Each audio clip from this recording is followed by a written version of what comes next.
En la continuación de nuestro estudio del Sermón del Monte, hoy ya entramos en el texto propiamente.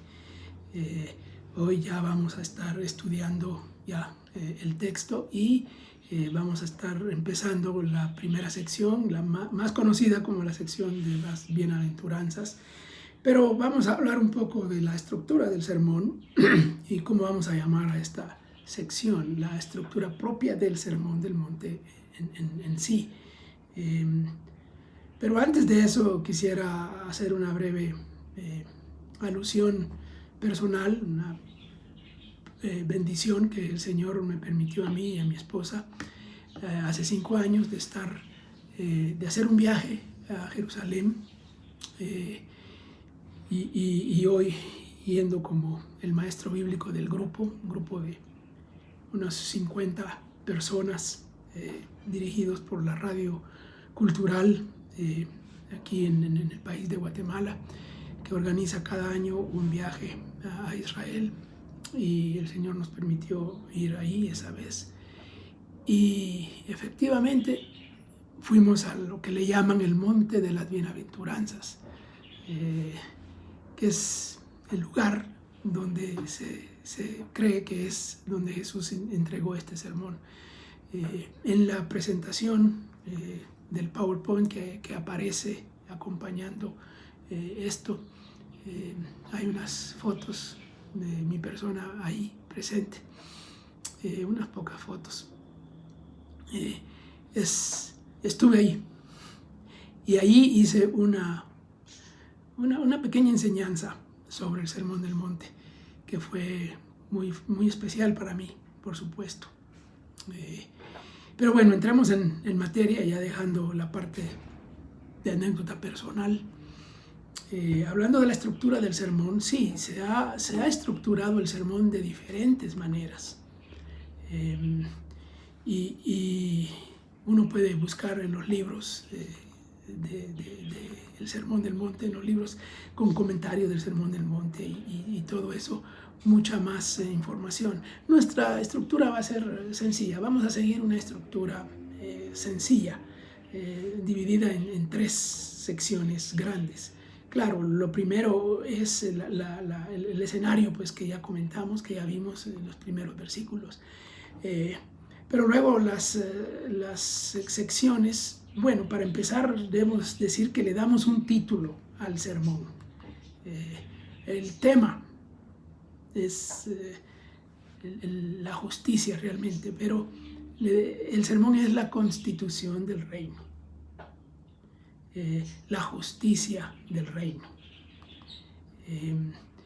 Del reino aquí, ahora, como hemos visto que vamos a interpretar el reino, como vamos a interpretar este Sermón del Monte y el reino aquí, presente. O sea, que tiene que ver con nosotros, tiene que ver con el ahora, con el aquí de los discípulos de Jesús. Entonces, la estructura va más o menos de esta forma. Por supuesto, el escenario, los primeros 2 versículos, pero luego vienen lo que llamamos las bienaventuranzas. Le vamos a decir aquí que son los ciudadanos del reino. Es una descripción de los ciudadanos del reino. ¿Quiénes son? ¿Cómo son? ¿Cuáles son sus características que los identifican y que los distinguen? Luego, el grueso del sermón, el cuerpo del sermón, que es la justicia del reino.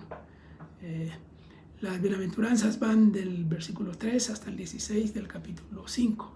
Y el cuerpo del sermón va desde el versículo 17 del capítulo 5 hasta el capítulo 7 y versículo 12. Ahí está la mayor parte del contenido.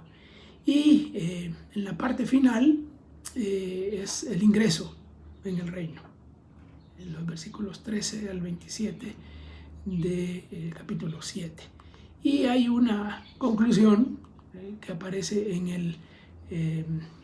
el versículo 28, que es una conclusión y una transición como terminan todos los discursos de Jesús en Mateo, o como Mateo los organiza y los organiza de esa manera, dándole esa transición al final. En el caso del Sermón del Monte, eso aparece en el versículo 28 y 29 del capítulo 7. Pues bien, entramos a la primera parte, que sería el sermón, los ciudadanos del reino. ¿Cómo son los ciudadanos del reino? ¿Qué características tienen? ¿Qué podemos encontrar ahí? Y ahí tendremos también sus propias subdivisiones.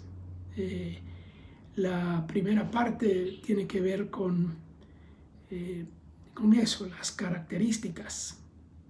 ¿Cuáles son las características? Su carácter y la bienaventuranza en sí. La bienaventuranza, ¿qué es? Y la segunda parte tiene que ver con su llamamiento o su llamado y su misión, el final de esa sección. Antes de entrar de lleno, algunos asuntos introductorios de las bienaventuranzas propiamente.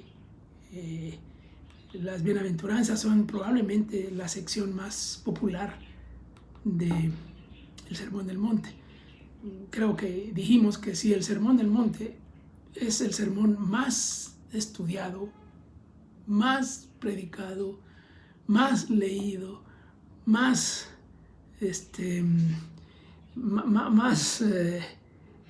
popular, bueno, las bienaventuranzas serían la sección de ese sermón que sería más leído, más estudiado, más predicado, más popular de todas las secciones del propio sermón. ¿Quién no conoce las bienaventuranzas? Bueno, las dos secciones, el carácter del versículo 3 hasta el 10 y su llamado y misión, los versículos 11 al 16. Es la sección donde aparecen las famosas metáforas de la sal y la luz.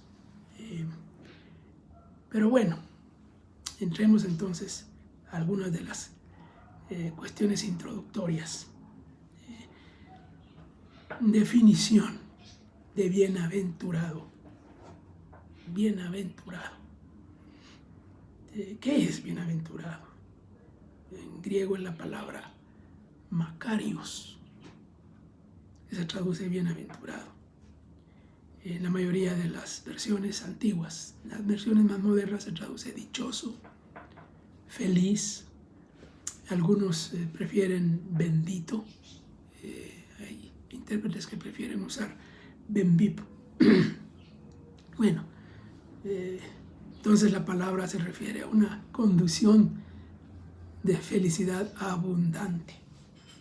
No se trata de una felicidad o dicha producida simplemente por un sentimiento interior de bienestar, sino aquella felicidad basada en lo que Dios otorga como recompensa y que se hace evidente a la vista de los demás. Bueno, eso es para iniciar el estudio de las bienaventuranzas.